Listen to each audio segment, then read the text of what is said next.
All right, everybody, welcome back to another episode of Chicago EMT Training, the podcast. You'll notice that Victor is not here. This man in front of me is not Victor. This is Moe. I'm not as great as Victor. No, no one is. Yeah, that's, right. That's the that's the reality. So we have Moe here. I've known Moe for decades, well, over a decade now. 13 years. Yeah. So I met him back in the UIC days, and we could kind of get into that. Since then, Moe has flourished. He's kind of pursued every avenue that there is in emergency care, emergency medicine, and he'll be talking a little bit about that today. But first and foremost, tell me a little bit about how we met, Moe. Yeah. So I remember back in the day when I was an undergrad. So I knew I wanted to go into medical school, but I wasn't really sure what path I was going to take to get there or how I was going to do it. And so I met this, I was friends with this guy named Talat, who you know. Talat. So Talat was a good friend of mine, and Talat was an EMT for UIC EMS. And so I had told him that I wanted to, go to medical school and whatnot. And he's like, "Hey man, you should take the EMT class. You should become an EMT." And I had no idea what an EMT was. He's like, "You get to work on an ambulance." I was like, "All right, sign me up. Like, what do I need to do?" So he told me about the class, and I looked into it, and I was like, "Yeah, this sounds like it would be a lot of fun." So I signed up for the class. And then I took the UIC EMS class with you. I think that was back in 2013. And so that's when I first met you. So I did the class. And then after that, I started working for you. I started working for UIC EMS, became a BLS instructor, and then went off and, stayed in touch. And that's been great. But yeah, it went back all the way down to 2013. Yeah, I feel like our paths crossed a lot. Talat has a current living legacy in my home because he introduced me to Al-Bawadi. Yeah, and that's, amazing place. That's like at least a once a month thing with our family. That makes me really happy. It's such good Middle Eastern food. Yeah, it's great. Yeah, yeah. I mean, I love Palestinian food. It's some of my, my favorite. And I used to be unsure about it because I did not like Greek food. Sorry, Greek people. I wasn't a big fan of it. And actually, ironically, I like it a lot now. And I kind of always associate it because they call it Mediterranean food, which is a term, we don't have to get into that, but that's a term I just dislike. So we went and we had, Talat took Victor and I. Really? So he was riding with us at ATI, and he took us to Al-Bawadi, and that's a current tradition even in my house. That's amazing. We're both from the southwest suburbs. Did you go to Sandburg? I did go to Sandburg. So I went to Stag. Yeah. It's kind of rivals. We both ended up going to UIC. I feel like a lot of kids out there, especially from the southwest suburbs, they end up like they're interested in becoming doctors. A lot of them at the time went to UIC because it was kind of like no frills, just the business, going to school. And, it being a strong commuter school, too, obviously is a reason why a lot of people chose it.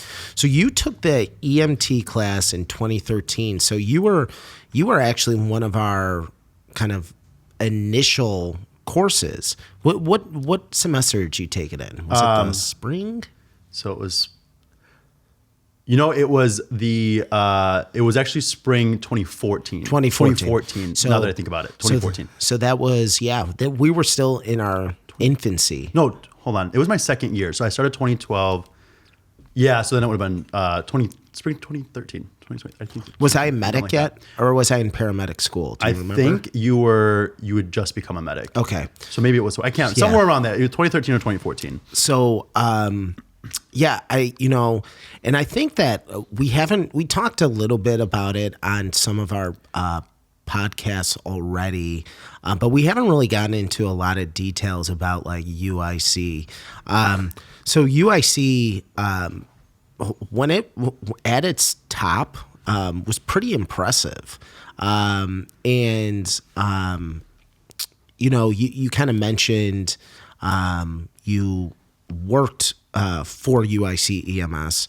So my big role there was teaching the class, and then I was also kind of like the EMS coordinator.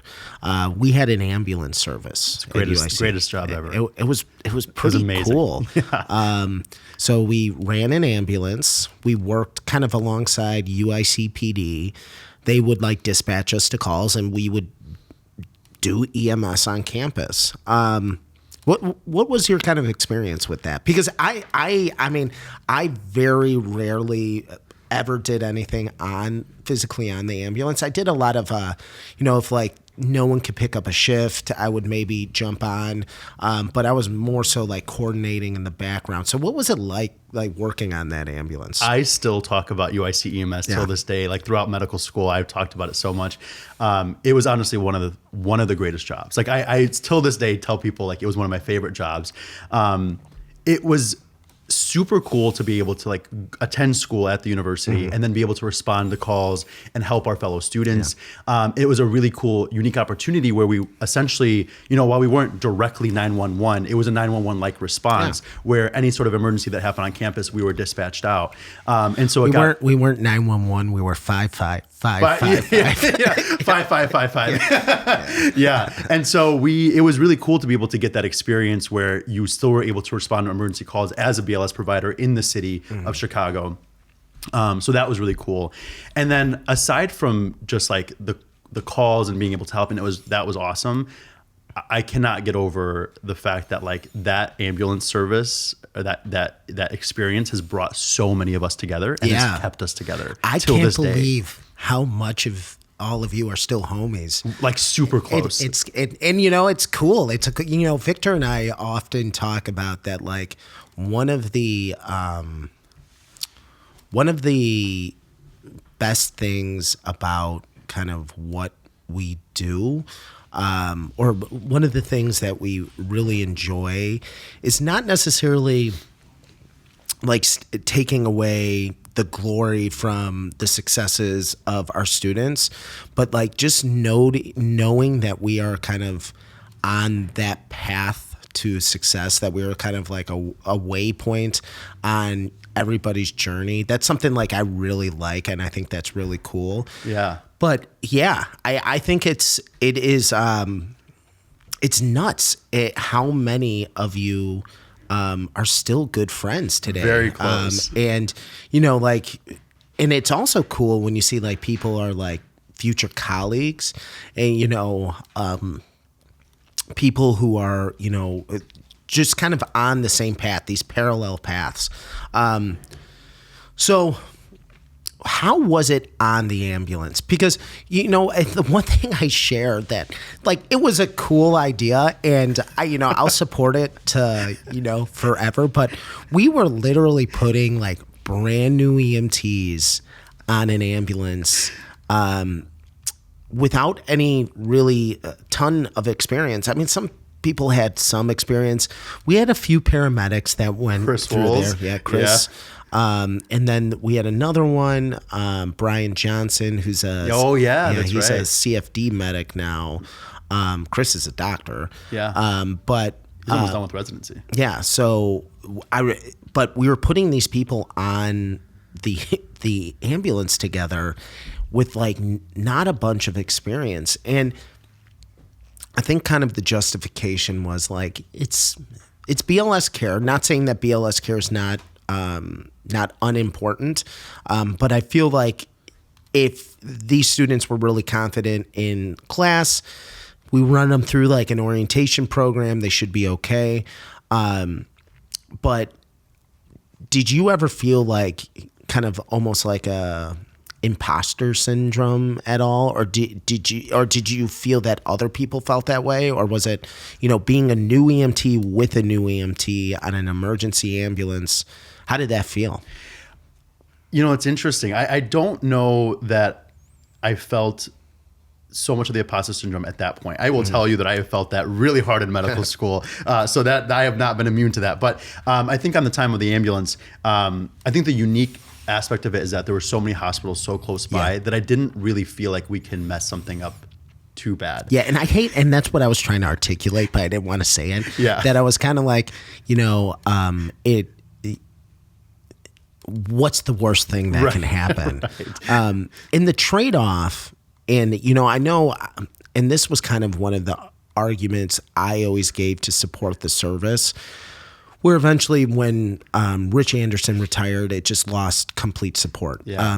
But one of the benefits that the people who supported the service at the university mentioned is they like that these students are getting real experience. It's not simulated. Mm-hmm. And because it is BLS, because it is the transport times are so short, that they are able to kind of, help the patients as well. They're helping themselves. They're helping the patients as well.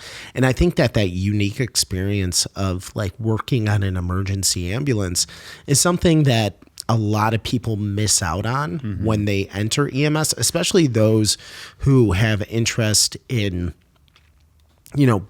becoming ED physicians someday. Right. We'll talk a little bit about what you did after UIC, but a lot of people, they go from becoming an EMT, maybe working on a private ambulance, and then they go to the, medical school. And I feel like private ambulance is great. There's a lot of great patient care lessons that can be learned there. But if you're interested in emergency medicine, that's not what it is. Right. It is something, but it's not emergent as emergent. Right. I remember one instance. So we were housed at the Environmental Health and Safety Office. And so there was a, for our listeners, we had the director of environmental health and safety at UIC was a guy named Rich Anderson. Rich is doing great, living that RV life.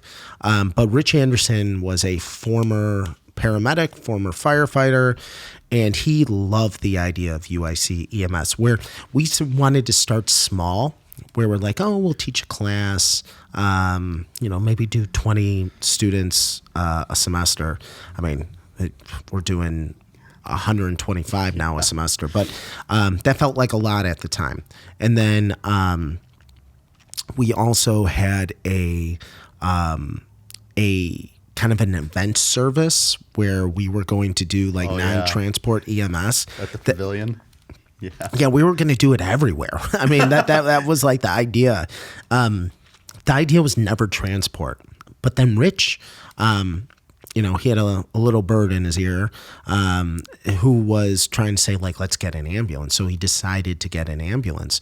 So I remember he's like, we're going to build bunk rooms. So we built bunk rooms. I remember those bunk rooms. They literally, we didn't even have an ambulance, and they decided to build bunk rooms at Environmental Health and Safety Office. They got a lot of the stuff from the dormitories, but we had these bunk rooms in there. And those, people listening and might be familiar with this, or they may not be, but like when you're at like a firehouse and like an emergency goes off, the tones go off, lights are flashing.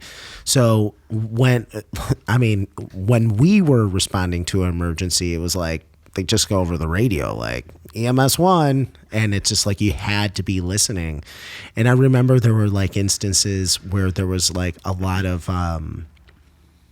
there were some difficulties between us and the police department. Because I remember like you walked into a cop sleeping in our bunk room one time. Not me, it's someone else did though. I remember that. I mean, I just remember all these kind of like crazy instances, but that was bad.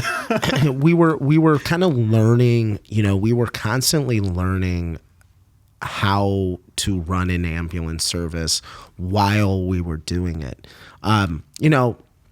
I look back on it kind of like with rose tinted glasses, and I say it was a really cool thing we did. But without the support of Rich Anderson, it was never going to survive because it didn't make money and it was a big liability. And that's just kind of what EMS is. So, Mo, you were involved with that service, and I mean, we did have critical patients, and we had that. We had a patient who was hit by a semi truck on Ashland and Roosevelt that we transported to the hospital. That was a big deal. I think it was. I know Chris, Jillian. Mm-hmm. There was a third one. There was a third, and I don't remember. I just talked to him about this the other day, too. There was a third one. I can't remember who. I can't either. Sorry. Put your name in the comments. But there was, there was a lot of great, cool things that we were doing. What kind of at UIC, other than UIC EMS, what was your kind of course of study? Yeah, so I actually was a little non-traditional. Yeah. So I went into medicine, or I went to undergrad knowing I wanted to go into medicine, but I didn't go the traditional route. Yeah. So I went, back when I was 8 years old, my little brother was born, went into cardiac arrest, and he was resuscitated. And that really catapulted my whole family into something, right? So I knew I wanted to pursue medicine. My other sister went into pharmacy. My other sister went to special education. Oh, wow. And so it really kind of catapulted all of that. So I knew I wanted to do it, but I just didn't know how. And so I kind of started it off like during high school. I joined a Medical Explorers program at Northwestern. I did an internship in the ER for 3 months, which I loved. So then I got to undergrad. And one piece of advice that I got from one of my brother's best friends, who was a physician at the time, was like, hey, maybe like try to pursue something that's different or unique, that's just not bio or chemistry. It might be interesting to you. And so I decided to do finance. Oh, that's super interesting. Yeah. So I did finance pre-med. Yeah. I remember it was kind of business oriented. It was. I remember that. Yeah. And so I did that, and I did the business degree while doing the pre-med, which did make things more difficult because if you do like a bio or chemistry degree, you're taking the pre-med classes built in. You're killing two birds with one stone. Exactly. With me, that was not the case. So I had, if you take 100, so to graduate at UIC, it's 120 credits. Yeah.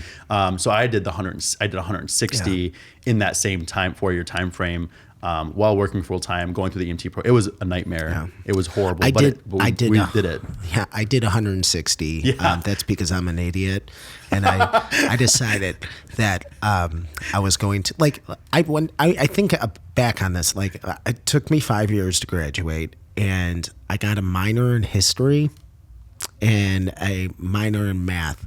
The reason I got a minor in math is because Victor and I decided we wanted to get a minor in math and take classes together. The reason I got a minor in history is because I liked history. I'm like, why didn't I just open a book and read?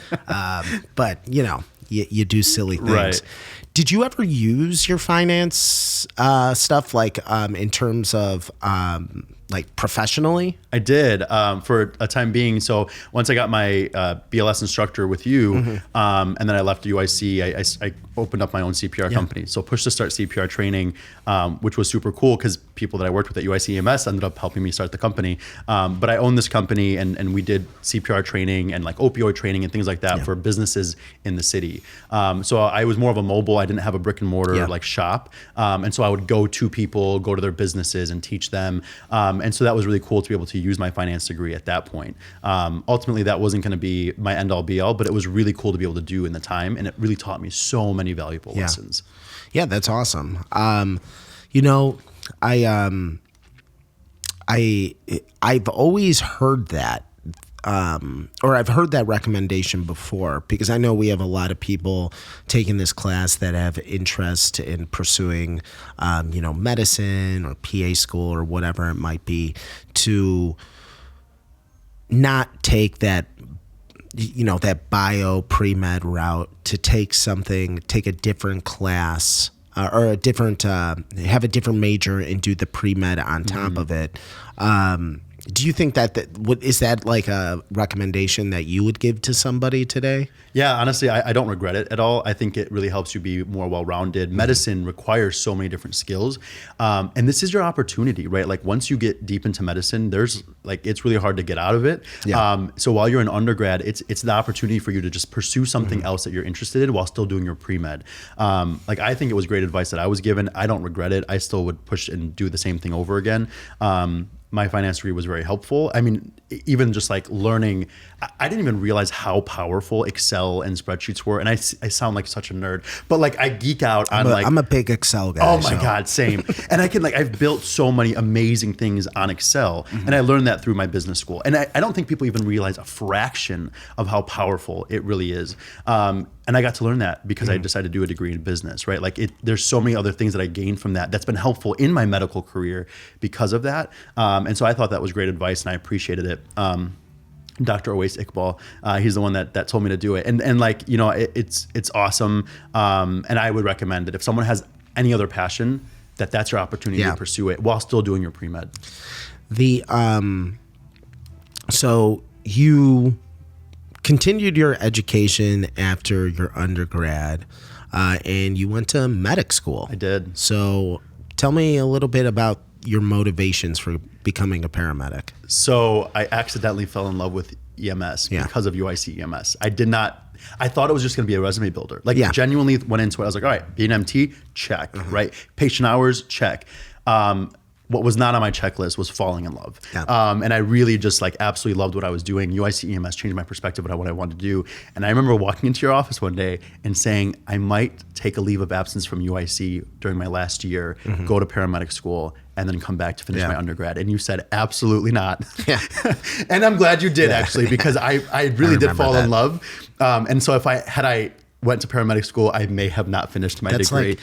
That's like in Frozen, where Anna meets Hans right away, and she's like, I'm going to marry this guy. And can you tell I have kids? I was just going to say, this is such a dad reference. But no, the reason why I did that is because paramedic school is always going to be there. Yeah. Where I feel, because that's something students to this day ask me. Like, I want to be a paramedic. I'm doing this right now. What should I do? And I always tell people to finish what you're doing. Yes. And then go to paramedic school. I know Kimberly Nortman, she was toying around with the idea of going to paramedic school. And she was kind of like, should I go to paramedic school, or should I, go to medical school? I'm like, go to medical school. Yeah. I'm like, if you could get in now, I'm like, what's your career goal? And that was kind of like my motivation for telling you that. I didn't want you, because we actually had another student around the same time you were doing this, who's no longer in EMS. Yeah. Dropped out of school, went to paramedic school. And I don't know if they ended up finishing their degree, but they became a paramedic, and they decided they didn't want to be a paramedic anymore. And it's just one of those things where you don't, I think it's better, because paramedic school will still be there. Exactly. I think that was really good advice, because like, you didn't discourage me from being a paramedic. In fact, you were like encouraging it, but you're like, just finish what you're doing and then find your next passion. And I thought that was incredible advice, and really actually it may have changed the trajectory of my life. Because I really fell in love with being a paramedic. I may have not finished what undergrad. if you have come back? Exactly. And so I think that like I owe that to you, but you really gave me really good advice. Take full credit. As you should. But I ended up, finishing undergrad.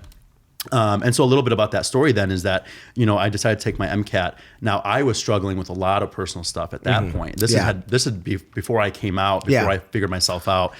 Which is tough. It was very tough. All these internal struggles, plus all of this. Exactly. And plus so external pressure. There was a lot of pressure from, family, society, school. I was working full time, taking overtime credits in school. It was a nightmare. But at the time, I had taken my MCAT, and I didn't do so hot. I didn't do horribly, but not good enough to get into school, to medical school. And so I took my MCAT and applied to paramedic school at the same time. And so my, my MCAT wasn't great. I didn't get into medical school at that point. So I said, all right, I'm going to go to paramedic school and I'm going to do it just temporarily until I get into medical school. Once again, went in and fell in love. I just absolutely fell in love. And it was amazing. And so I went to Malcolm X. I did all my training with the Chicago Fire Department. Where did you ride?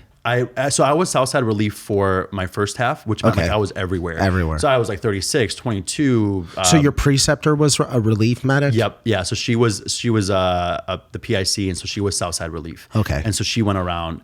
And then I ended up getting placed on Ambulance 5 for a while. And so I stayed like by Trinity Hospital. And so, yeah, it was it Trinity? There was Roseland Hospital. Roseland. So I spent a lot of time there as well. But I loved my training on the city. It was really amazing. Again, fell in love with that.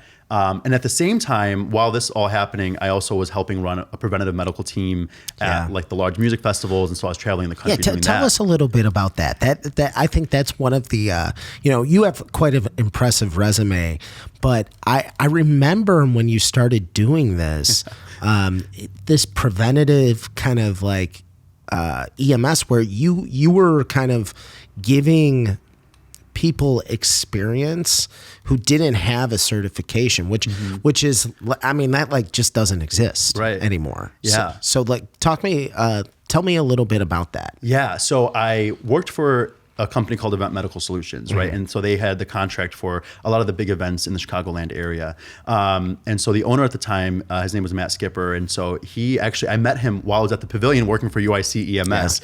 So I was working EMS and he was doing private event work. And so we had just gotten a conversation. We started talking and he's like, hey, if you're ever looking for a job, let me know. And so I sent him my resume. He hired me. And the first event that I worked was the NFL draft. I think that was back in 2015. And so that was the first event I worked for him. And so I started to work and build myself up with that. And so a lot of the way that the structure worked was like, for example, Lollapalooza, right? So C3, the company that puts on Lollapalooza, would hire a company called National Event Services. They were out in Philadelphia. And so they had EMS like boots on the ground, but they also did like consult work across the country. And so then they were the consult for the medical side of things. And then they would then subcontract locally to the areas. And so they would subcontract Event Medical for the Chicagoland area. And so Event Medical Solutions National Event Services was looking to do this preventative medical work. And so he talked to Matt from Event Med and was like, hey, this is what I want to do. And Matt graciously was like, hey, I think I have a guy for you. And so I ended up starting to work for Mike Diano at National Event Services. And the goal was to create a team of non-licensed professionals who aren't doing necessarily medical work, but are at least somewhat familiar with medicine to be able to assess patients and then to help them reduce the number of events, of incidents at music festivals and other type of events. And so the way that it worked was that I would recruit students of healthcare. So EMT students, paramedic students, nursing students, medical students. And so they've had some exposure to different types of assessments and things like that, but they're not licensed yet. And our goal was to make them very much integrate within the crowd, right? People get really scared of uniform shirts. And so when they saw EMS and they were, patrons at a music festival were doing drugs or whatnot, they would get really scared to like admit their that. security. Exactly. So they would get really scared when the EMS arrives and whatnot.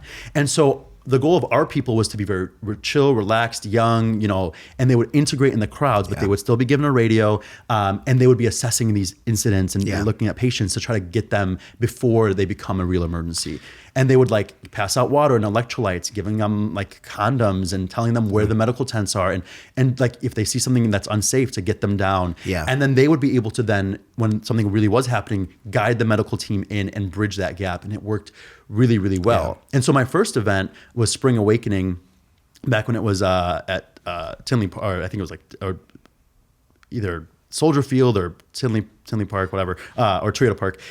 Essentially, we had like a team of 8 people. It was small, right? And we ended up growing and growing and growing from event to event. And then we ended up having like 20 at Lollapalooza. And then I started having managers work under me. So then I was on top of it. And then there was, supervisors for each area. And then they would have people under them.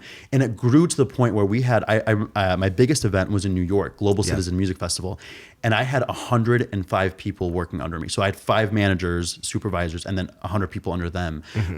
And so it just kept growing. And so then I would travel the country. I would go to Houston, I would go to Houston, Michigan, New York, Florida, whatever the case was, taking this team around. And and hiring locally and then just running the team. And it was such an incredible experience. It was a really good like modality of like decreasing EMS problems at music festivals. And it was super cool. Yeah.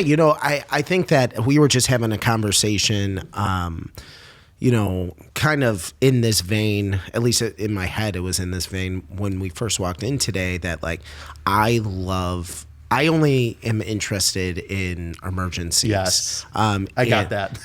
and I think that like, it's so hard for me to adjust to this, proactive mind rather than a reactive mind, because I feel like everything is just reacting to problems. Yeah. And I think like it's similar to being like a firefighter, like where it's just like you put out the fire, but there's a whole field in, fire protection where they try to prevent all these things from happening.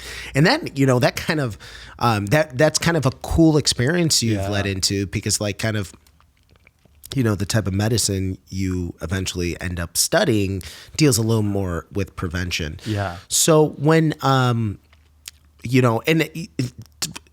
in terms of your team, I mean, I've been at so many concerts where I'm like, that guy is going to fall down. Yeah. I'm like, that person right there is about to have the big one. Where you're like, what do you kind of do? Because you're like, well, he's not having a medical emergency. I go up, are you okay? Yeah. And it's just like, all right, well, then I'm not going to do anything further. Right.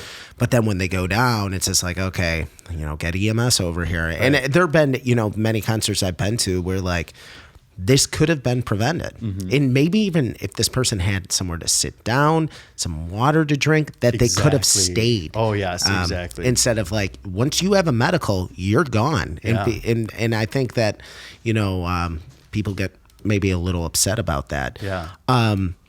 So also in this time, kind of I don't know, before, after, during, we were both working at Northwestern. Yeah. In the immediate care. Yeah, we were. I forgot that you worked there as well. Yeah, I did. Oh my God. Yeah, that's right. Yeah. So I was at River North, or no, I was in Lakeview. Yes, and I was River North, and I would pick up shifts kind of because I gave up like the part-time status, and then I just picked up as needed, because I think I was working at Prompt Ambulance at the time, maybe. Okay.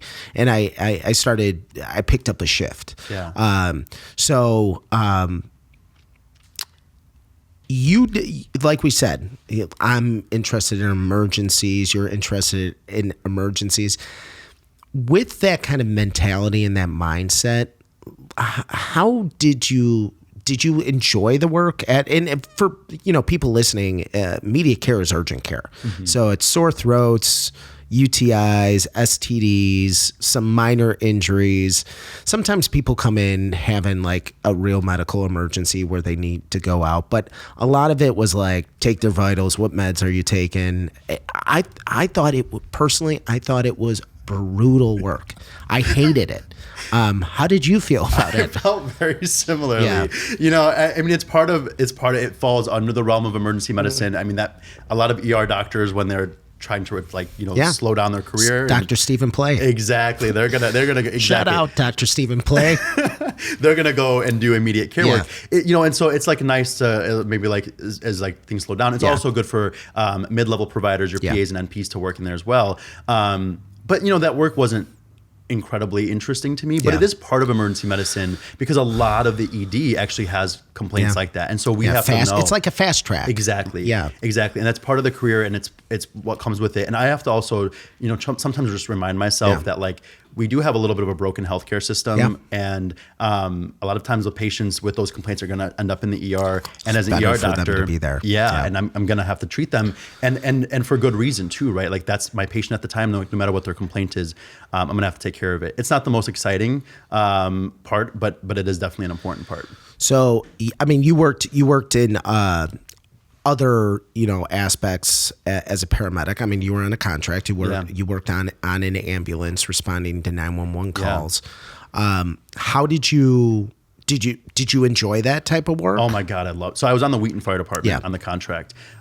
So Wheaton is just 35 minutes outside of Chicago, west suburbs. It's a beautiful suburb. But that was a very influential moment in my life. And so that actually, that job was amazing. I started off, I remember I was making more money doing what I was doing before. And I remember the initial contract, they said, $38,000 a year.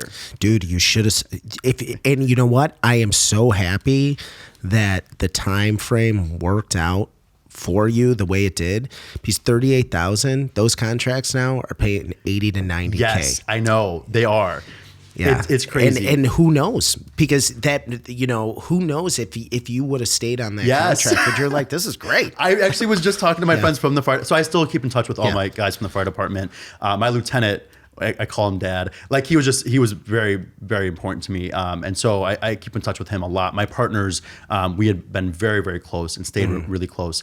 But yeah, at the time, like if I had gotten paid really well, I don't know. And I almost didn't go to med school because during my time on the fire department, I also got my call for Chicago Fire. And I almost didn't take it. I almost took that. But working on the fire department was amazing. The skills that I learned were crazy. And I remember I was on orientation. It was like literally like my first day. And I was in the middle of orientation and the tones dropped for a stroke like call. And so the EMS coordinator, so he had his own buggy, right? Yeah. And he walks in and he's like, let's pause orientation for a second. Mo, you're coming with me. And so I hop in the car with him and we respond out and we go out and I see, and I'm like, this massive ambulance called the Mobile Stroke Unit. Oh, wow. And I'm on the call and I just see like our Wheaton ambulance on the scene. And then I see this massive ambulance that says Northwestern Medicine Mobile Stroke Unit. And I see a full CAT scanner in the back of this ambulance and they're bringing this patient out and they're scanning this patient. Progressive, And I was like, what in the world is this thing? Yeah. And so then I learned about how we respond with Mobile Stroke Unit and all this stuff. And I was like, how do I get on that? And they're like, you have to become a critical care medic. Yeah. And so as I worked on the fire department, then I pursued critical care. Yeah. I became critical care and then I started working on the stroke unit while I was on there. And it was super cool. And I almost didn't go to med school because of it once again. Yeah, critical care, I know Victor and I kind of like have talked about like, is that something we want to do? And it is something like, it is like a bucket list thing for me. And I think that like critical care might be something I pursue when I feel like I'm too old to work at the fire department. Sure. Where I'm like, I don't want to go on fire calls anymore. That's when I might do that. Yeah. And because I think that, the notion of having an expanded scope and even an expanded knowledge set is it sounds good to me. It sounds like something I'd want to pursue. And I think you did well with it too. And I think there's a lot of groups that do kind of like cool critical care work. So it's definitely something I've thought about doing. Did you go to Loyola's program or? No, so it was technically the University of Iowa, but we hosted it at Good Samaritan Hospital. Okay. And so our region, it was really cool. Our EMS coordinator for our region, Region 8 at Central DuPage, he reached out to all the guys at the fire departments within the region and said, hey, like if we hosted this class, who would want to do it? And so he got enough responses. So it was just us from the region. Wow. And we did this class. And they did it. It was really nice because normally it's like a 3-week intensive every day. Because they knew that we were on the fire department, we did it every Tuesday and we split it out over 3 months. And it was very helpful. And honestly, that's the reason why I can't do it. Exactly. I can't take time off of work.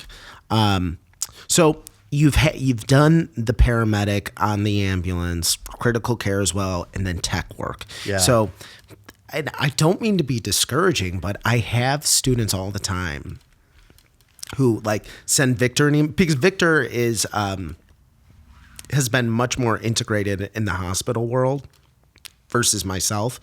And students will kind of like ask me like, how do I become a tech? And I want to say like, why would you ever want to do that? And it's just something I never really enjoyed. And I think that even in a more like with patients that were like higher acuity, it still doesn't interest me. And I think that maybe it might be my ADHD that like I want to be in control. Yeah. And Luis Medina, who's a friend of Chicago EMT Training. He's actually the one that kind of convinced me. Well, didn't convince me. He said, like, there's a job. I'm a new paramedic. He's like, there's a job here in Northwestern. You know, do you have any interest in doing it? And I'm like, sure, why not? You know, this was the immediate care? Yeah, yeah. Okay. So as we often do in, EMS, we just pack it on and pack it on and pack it on, which is a problem. But yes. So I was doing the work, and for a while I liked it. I loved some of the providers. Like, you know, I don't even know if Dr. Play remembers me, but like that guy, some of the anecdotes that he shared while I was working there are things that guide my care today, and things I share with the students. So I met tons of great people there, but I just didn't like the work. I didn't like, pretty much at the immediate care, paramedics were the nurses. Yeah. So we would, and he didn't even need to be a paramedic. They hired EMTs, they hired, MAs. tons of stuff. Yeah.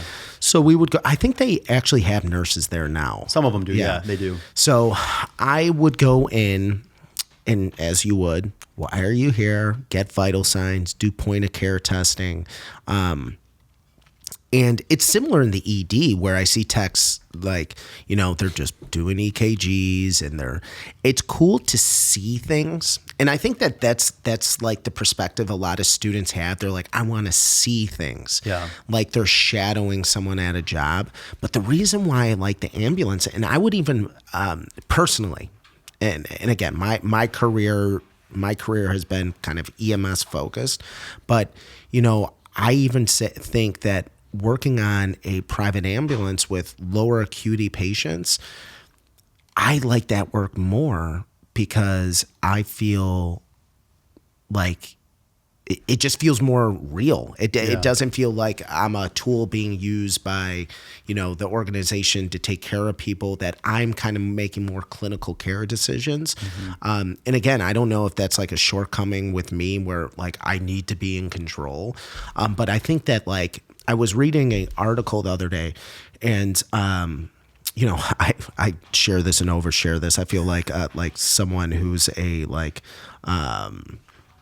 the old trope of like a vegan telling everyone they're a vegan. I've been telling everyone I have ADHD because I just recently found out about it, but like so much makes sense.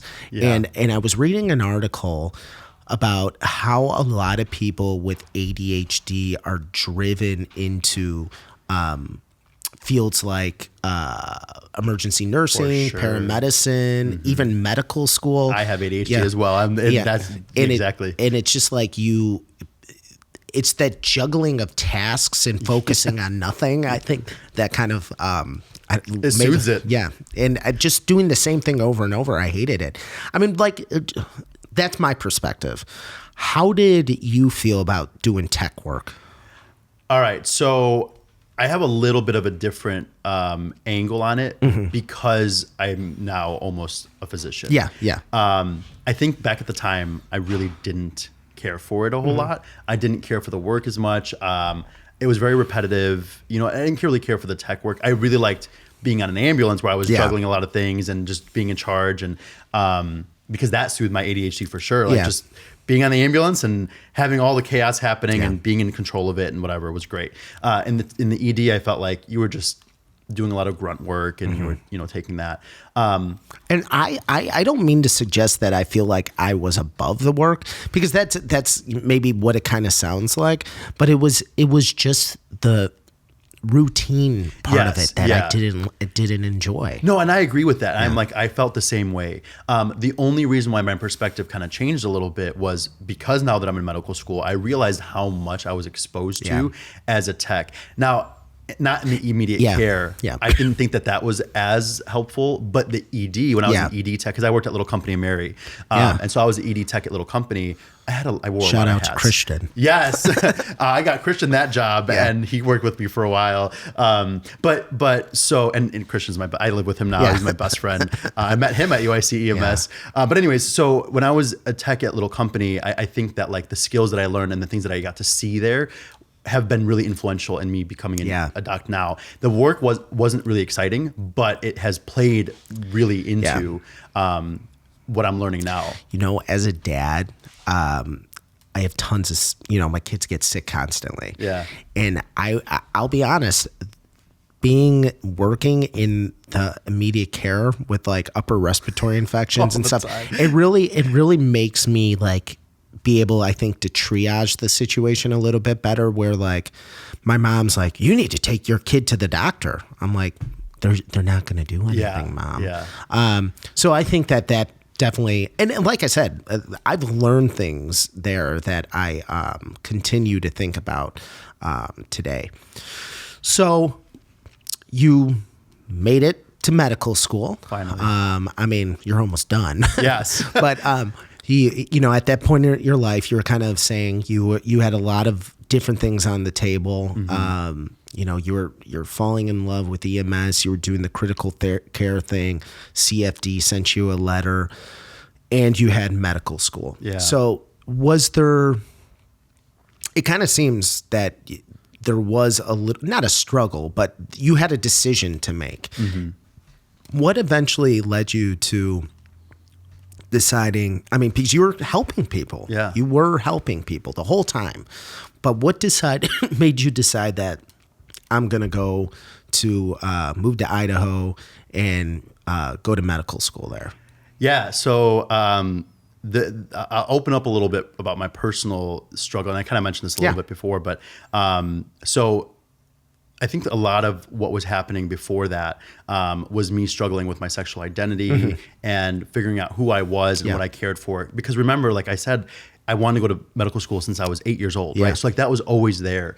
But I always struggled to get there, and I always struggled to figure out how to get there because I didn't know myself. Yeah. I had no idea what I was doing. I felt so lost in life. I had all these pressures. I was not comfortable with anything. And our ADHD. And the ADHD makes it so much worse. Yeah. And so there had been times where like I just felt like I was comfortable with status quo because it was just easier. Yeah. And I was able to like literally just work my problems away, where I just forced myself at work. I was working 120, 130 hours a week, and just like I didn't have time to think about my personal problems.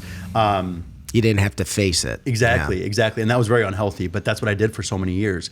And so, it was not until 2018. So I was engaged to a woman at the time. I remember. And she was one of the most amazing, incredible people I've ever met. Mm-hmm. And still is, she's an amazing person. But we were together for a while. And, at some point it like finally dawned on me, like I've known that I was gay since I was in the 4th grade. Yeah. And that was not questionable to me. And so I felt like I need to be true to myself and it was not fair to her or myself. And so that's when I ended that engagement. And it was not until a few months later that I finally started to accept myself, started telling the close friends, then it came to the coworkers, and then it went to, other people. And then it went to family, which that kind of went exactly as I expected, which was not great. Yeah. But it wasn't until then that I finally started to like feel that love and passion in myself, and that fire just started to burn again. Yeah. And I was like, no, what am I doing? Like I've always had a passion. I've always had a goal. Why am I letting myself sit and just be idle and, not face the problem at hand? And so finally I took control of my life. And once I came out, that legitimately, I remember I was super proud of you. And, because I knew, because, that just kind of knowing what certain cultures, how they deal with certain things, and not even specific cultures, but like, just like families that are closer to immigration, like in a traditional, want a traditional look of a family, that's it took a lot, in my opinion. It took a lot of bravery for you, just to finally, as the story you're telling, kind of admit to yourself, like, I'm going to be who I am. Yeah. And like, no matter what anybody thinks, this is authentically who I am. Right. And I think that, whether, and I think that's a very cathartic story where you talk about kind of like, it wasn't just that, it was being authentic to myself completely. Yeah. And stop and being at a point in your life and being who you are and kind of saying like, I can do this. Absolutely. I'm going to do it. I'm Yeah. going to stop saying that I can't do it. So you went to Idaho. I did. Yeah. I mean, that's when my everything kind of just catapulted. I retook my MCAT. I did much better. I applied in and I got into a few schools.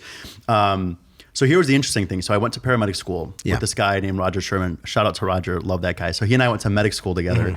We actually did not like each other in the beginning. We hated each other at first. And then we became like really close. I love the guy to death. And so we went to medic school together, and then I got him hired on the fire department with me. And so we were partners on the fire department. Yeah. Well, at that point, he decided to take his career to the next level, and he became a paramedic for Ada County in Boise, Idaho. Oh. Right. Yeah. So now there's like this whole thing where I'm like applying to different schools, and there's a medical school in Idaho. He had been telling me to come visit him for a while. Yeah. And I was like, yeah, I'm going to come visit. Well, one day I finally was like, yeah, I'm going to come visit him. The week that I booked my tickets, I got my interview to Idaho. I was like, okay, there's something here, right? Some sort of divine message. Yes, right. Something. I don't know what it is, but there's something. Okay. So I went and visited him, and I had such a great time. And I went to ICOM, and I visited ICOM, and I really loved it. It was a newer school. But because of that, the curriculum was very like new and updated, and like a lot of like the old way, antiquated way of doing things was dropped out, and it was a very new. It was an Apple distinguished school. I'm an Apple fanboy, and it was really nice that like everything in the school is very Apple driven. So what are you, like a Gala apple, a Pink Lady apple, Red I'm Delicious? I'm a Honeycrisp. Who is it? So I ended up like loving. I loved ICOM. Okay. And at the time, so I had gotten to a few DO schools in different places, and I thought ICOM was probably my better choice at that point. And so I decided to go. And so, I didn't get into any MD schools. I applied to both MD and DO. And I found out, so I reached out to some of the MD programs, and I asked why I didn't get in. And most schools did not reply except for Loyola. Yeah. And Loyola reached back out, and I was talking to the admissions director, and she's like, oh, now that I actually look at your application by hand, she was like, you're exactly what we're looking for. And so I found out that I got filtered out based on how I organized my application. Oh, and so she told me, she was like, hey, this was during the pandemic. She's like, we got on Zoom, and she actually like sat down with me and talked. And she's like, how about this? She's like, why don't we like just go to Starbucks or something? Like, I will show you how you can rearrange your thing, and then you can reapply next year. She's like, I can all but guarantee you. Inside information. Yes. And she's like, I can all but guarantee like it'll help, because like everything is there. She's like, your experience is incredible. Your grades were good. Like everything is there. She's like, it's just how you felt, like how you wrote things that you got filtered out. So now I was at another crossroad where I was like, do I, and it wasn't for me about like the MD or DO thing. That didn't really matter to me, because I knew at the end of the day, I wanted to be a physician, and both have great ways of getting there. My biggest thing is I actually wanted to stay in Chicago. Yeah. And so I said, well, do I take another year, redo my application, and potentially get in and stay in Chicago, or do I take one of the acceptances that I have now and leave? Yeah. And ultimately I said, no, I'm going to take the acceptance that I have now. I went to Boise. And so I moved my whole life. Yeah. I did not realize how far Idaho is. It is a 26-hour drive. Oh yeah. It's Pacific Northwest. Yeah, it's far. Right, it's far. Touches Washington. And Canada. Yeah. So we ended up like Christian and Brian and, met them at UIC EMS, my best friends. They drove me all the way to Idaho. Brian Lou. Shout out to Brian Lou. Brian Lou's my man. And so, they drove me all the way out to Idaho, and I started medical school there. And I think that I looking back at it, I was a little unsure about going there then. Now that I'm done, I think that was the greatest thing that could have happened to me. Yeah, I think you did a lot of cool things there.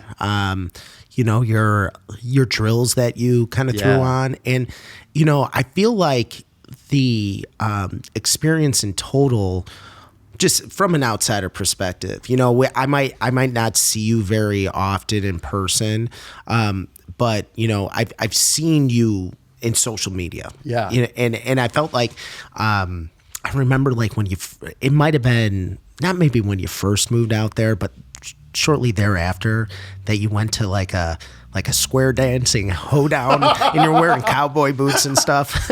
And a cowboy hat. I'm like, whoa. I mean, Idaho is, I actually watched a documentary recently on Idaho, just a YouTube thing. Yeah. Or it was like a BBC like news report. Idaho has zero diversity. And it's That was a struggle. And it's kind of got some like Ruby Ridge, kind of things going on in the north. I'm not gonna get into that, but the you said you want to stay in Chicago. I mean, being Palestinian and kind of having a kind of a refined culture. Yeah. Was it tough going out there? Oh yeah. Oh, it was a scary experience. I mean, once I got there, and I really was, I noticed the lack of diversity very quickly. And so now it was my first. So not only was it the problem with me being Palestinian, but it's also me being gay. Yeah.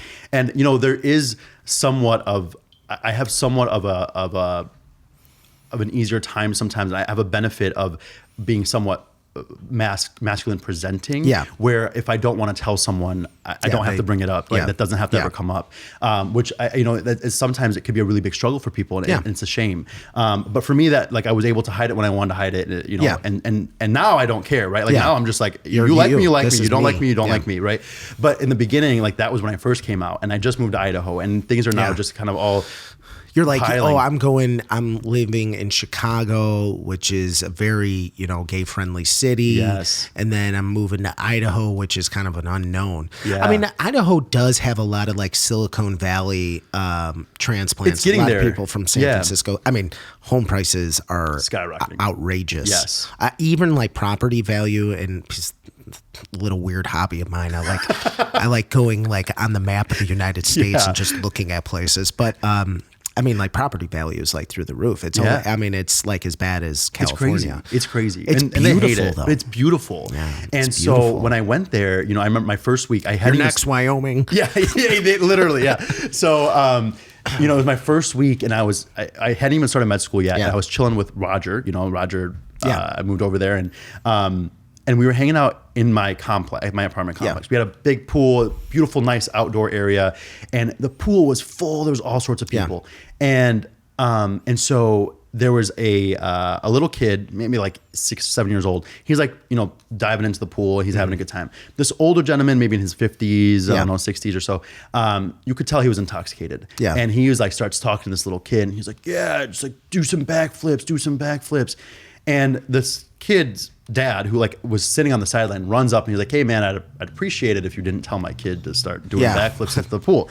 And so they start, getting into a conversation. He's playing with this, like the 6-year-old intoxicated man is like playing with this little kid, whatever. Goes on for a little bit, and then the dad is like, "All right, son, like let's get out of here." This intoxicated guy starts talking to the dad, and he's having a conversation. He's like, "Yeah, I appreciate you letting me play with your kid." He's like, I just have all daughters. Like, but every man wants a son, unless of course that son is a F slur. Oh, jeez. And so I was sitting right there, and I was like getting ready to stand. My heart is pounding. I'm getting blood boiled, and my buddy Roger just like pulls me back. He's like, "It's not worth it. You're about to start medical school. Like, just this. This guy's just drunk. He's not worth it. He's not worth your time."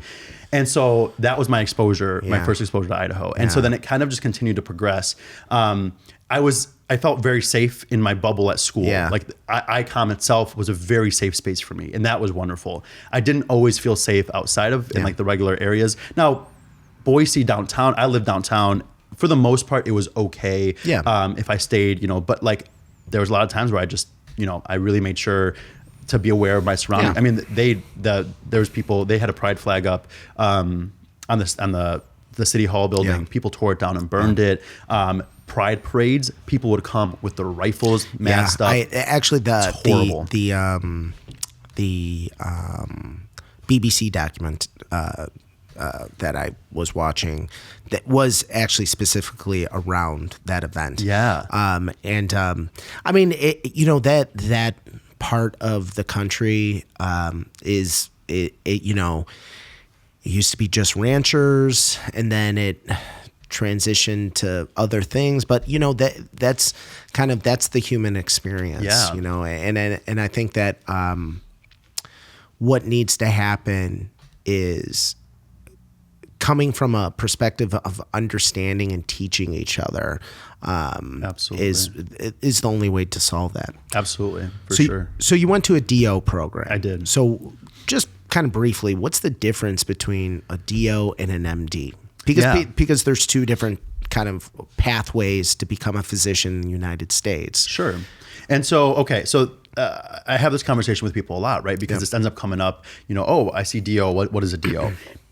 So ultimately, back in like the 1880s or whatever it was, this man, Dr. Andrew Taylor Still, who was an MD, he was really sick of this idea of just prescribing medications or prescribing and doing whatever to help with the current symptoms. He was really under the belief that we can prevent things from happening, and we can use the body to help heal itself and to prevent things from occurring.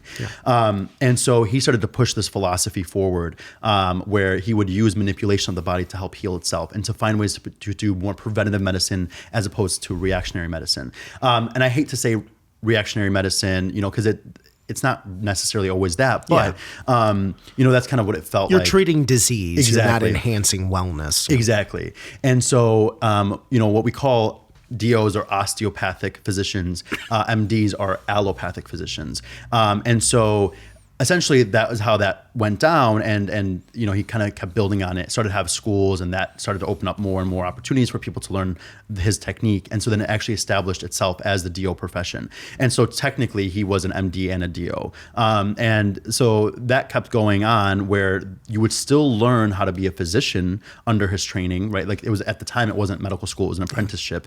But you would learn how to be a physician and then learn this on top of it. And that's how it continued to progress and grow, where in the DO schools, you still have to have the same knowledge that every MD has to go through.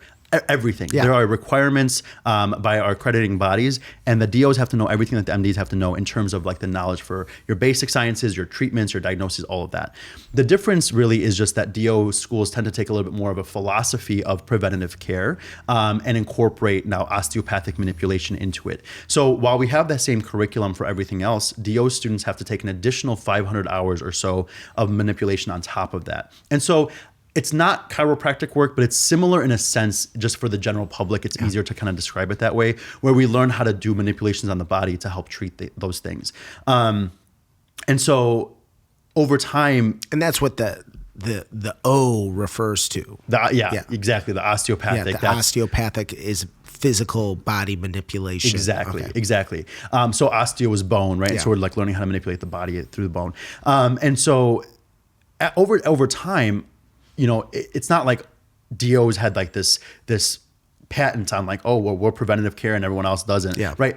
Eventually, allopathic physicians also realized the importance of preventative care. And so that's just the standard now, right? So as that standard progressed, now MDs and DOs both teach this preventative care, but DOs teach a little bit more of like manipulation of the body and other ways, just alternative measures. It really is just an extra toolbox, a tool in the toolbox. You're not learning anything super, like we're not treating diabetes with manipulation. We're still treating diabetes like you would treat diabetes like anyone else would. But in terms of like maybe like chronic back pain or issues with gait, like we have another tool instead of just chronic opioids. We now may have a tool we can give you manipulations to relieve that pain, which is super helpful. So over time that kind of integrated, and then people started to realize, well, there's not a huge difference in the way that MDs and DOs practice. And so DOs hold the same rights as every MD. So anything that MD can do, the DO can do. Everything a DO can do, that MD can do in terms of specialties. So for example, the White House physician under President Trump and Biden were both DOs. And DOs actually, like in Chicago, some of the biggest, largest trauma centers in our area are the chiefs of surgery are DOs. And so a lot of times people don't realize that. And so that my question always to people is, do you know if your dentist is a DMD or a DDS? And the vast majority of people have DDS. Vast majority of people don't know, right? And they don't realize that there's even the 2 degrees to go into it. And it's the same with medicine. There's the DO and the MD, and they both ultimately will lead you to the same place. So over time, they ended up just combining the residencies, because before there was a DO residency and only DOs can apply to that. And then there was an MD residency and DOs can apply to both, because again, they have to have that both knowledge. Well, over time, they've just combined MD and DO residencies. So now you go to MD school, you go to DO school, we merge for residency. And there's even talks about merging our licensing exams, which I think is going to be less likely. But there have been talks about that as well. I mean, not trying to make a controversial statement here, but like, would you argue that like the curriculum in DO is MD plus a little bit more?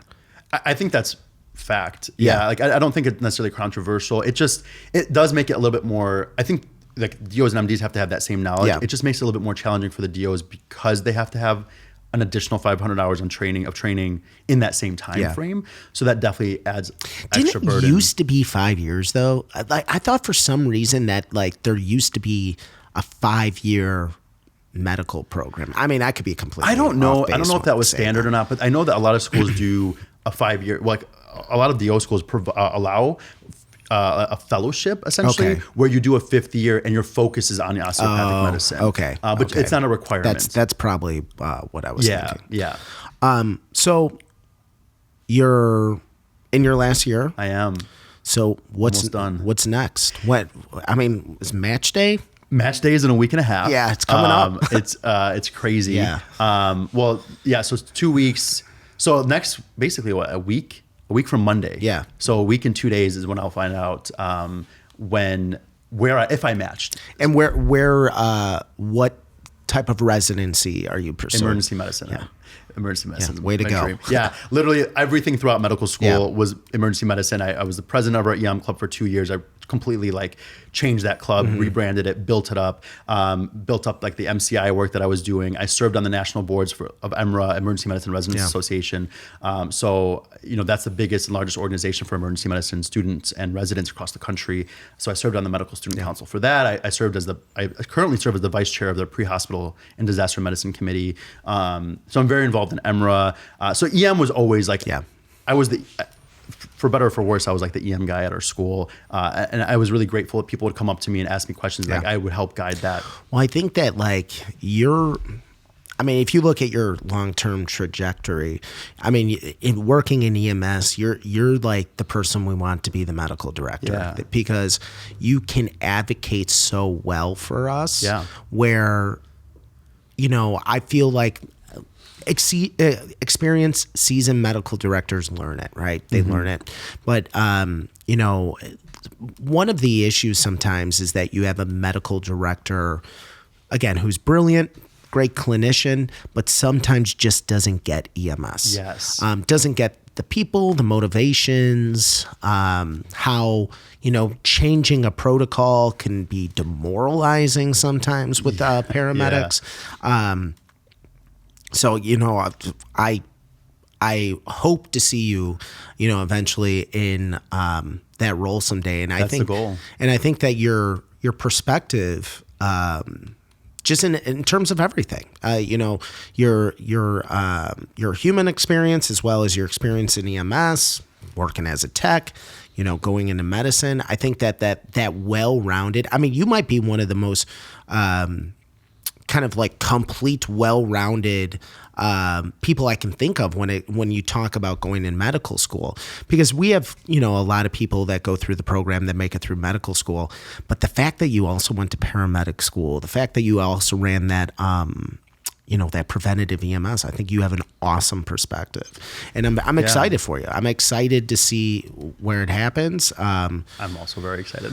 Hope to see you at Christ, maybe. We'll see. So I find out if I match in a week. Yeah. I find out where I match at the end of that week. So do you mind sharing your top 3, or do you not want to share that? I don't want to jinx anything. So I don't want to say anything yet. I get that. But I'll tell you off camera. But I'm excited. I'm super, super excited. I will say I had a very, very successful interview season. Awesome. And I'm really grateful for that. And it's not like my board scores were like the 99th percentile. Yeah. It wasn't my grades were like the 99th percentile, but I think they really cared about my experience and who I was and how I dealt with things and got to where I was.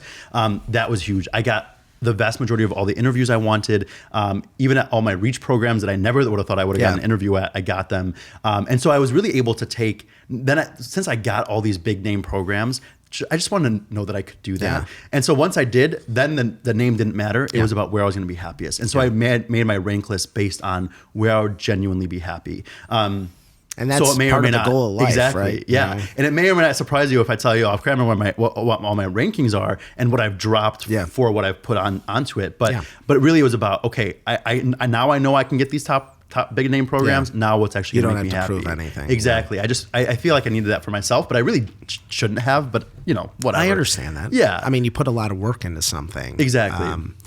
So I would be remiss if I didn't do this, but some of the students, like when I'm giving a lecture, they would be like, well, Moe said this. Well, Moe said that. And I said, well, I said that. So they wanted us to have this big showdown fight. Oh, goodness gracious. In the podcast. And I assured them it would not happen.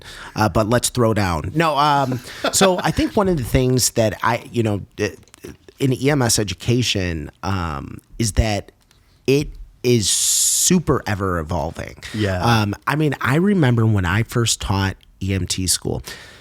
Well, when I went to EMT school, there was no pulse oxes on the ambulance. Then when I first started teaching EMT school, I was told we were teaching people, ignore the pulse ox.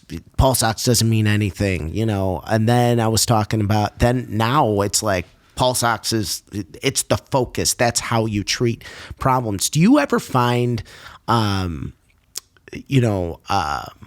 the kind of the change in education, coming back into EMS education, are you kind of, elated by? Do you like the fact that it's evolving, or do you find that like sometimes it's hard to keep track of kind of some of the things that we're doing in EMS? No, I think it's awesome. I think it makes me super happy to see EMS evolving, because that means that it's growing and it's changing and it's becoming something bigger. Yeah. And that's amazing, and that's beautiful for me to see, because I want to go into that, right? Like that's my dream. And so it really makes me really happy to see it. I think what's really hard for me sometimes is knowing almost too much and to try to bring it back. No, and that's part of the struggle even that I have, where like, I try to balance like how much do I want to tell them versus like what are your treatments. And I think that like Victor and I have now like curated a EMT program that is very successful on the National Registry. And part of and I know people like, they gawk at this, but like I'm not teaching to a test, but I'm teaching so they are successful on that test. So like, but yeah, there has been a tremendous amount of evolution. Like when new books used to come out, it used to be the same thing. Now it's just like there's different chapters. Yes. I'm like, oh my gosh, I'm gonna have to write new lectures. But yeah, it is evolving, and I feel like me personally, like I had to recently just be more. My finger on the pulse more, where like keeping up on the changes and like kind of taking these classes every 2 years, like your alphabet classes, just so I know where I'm at. Yeah. But yeah, I think it is interesting to see it. It's beautiful to see it. I mean, I'm glad that it happens. I'm really passionate. I'm very passionate about education. Mm-hmm. I mean, I've been in education for a while. I've been teaching with you, BLS and whatnot from a while. I've been teaching CPR. I'm a PALS instructor and ACLS instructor and all that. And so like, I come from a family of teachers as well. And so that part of me is like, I really enjoy that and I really love it. And so it's always also a balance for me when I'm helping these students out, of like, I don't want to just see them like any student who's like sat in office hours with me has probably heard this. Yeah. I hate checklists. I hate them. I hate checklists, because checklists end up being where students just regurgitate words and they don't know what that means. Ultimately, though, we don't really have we have to do it, right? Like we have to. Like, it's a teaching tool. Exactly. We kind of have to do it, but because I have to know that what you're going through. And so like I get that part and I totally respect it. It just sucks because then so many students just regurgitate. Yeah. And then when I ask them, well, what does that mean?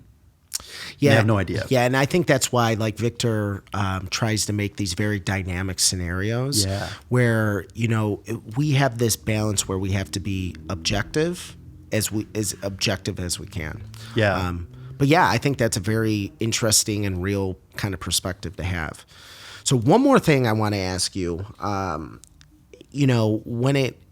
just to have you comment on.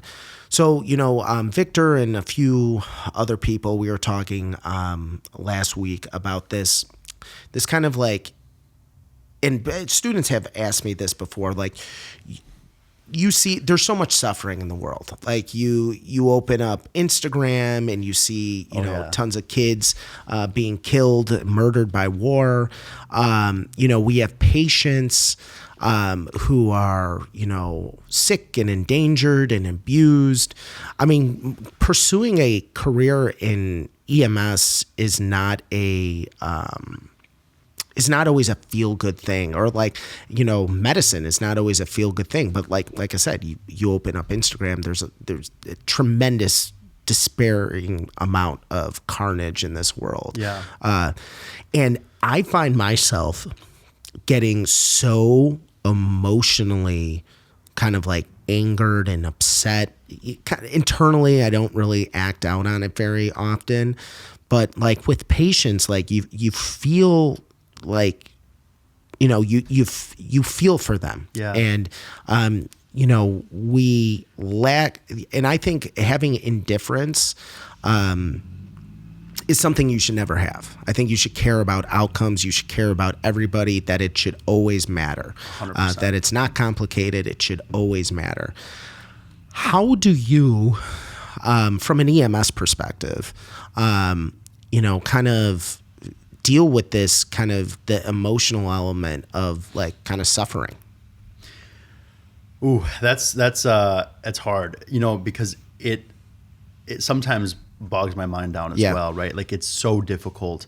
I'm right in the heart of all of it, right? Yeah. And it's in a sense of seeing it, Yeah. right? I see so much of it from so many different angles, because I have family that's, currently undergoing occupation and war, and so they're right in the middle of it, and hearing their perspectives of things, and then seeing counter arguments and counter things from other people. And so I get this wide range of perspectives and emotions and whatnot, and yet no matter what, I just cannot bear to see these kids get killed, no matter what the opinion is or whatever, no matter what the case is. Having collateral damage with thousands of children is devastating. And so seeing these things happen, it also kind of bogs me down, and it also gets really difficult. And I feel for me, it ends up fueling me even more to just remember why I'm doing what I'm doing, right? Yeah. And for some people that can be difficult, right? I can't pretend the way that I handle my emotions are going to be the same way that you do, or Victor does, or anybody else does, right? And for some people, it can be maybe so difficult that it almost paralyzes them. But I want people to try to at least remember that, if it's paralyzing for you, what do you think they're going through, right? And to feel that empathy, and to do your best to just try to really find a reason to care, and to keep pushing forward and making change as best as you can, and just trying to help. And really, seeing people suffer is the most heartbreaking thing. And I hope that no one ever gets in this field and just allows the suffering to just become another day at work.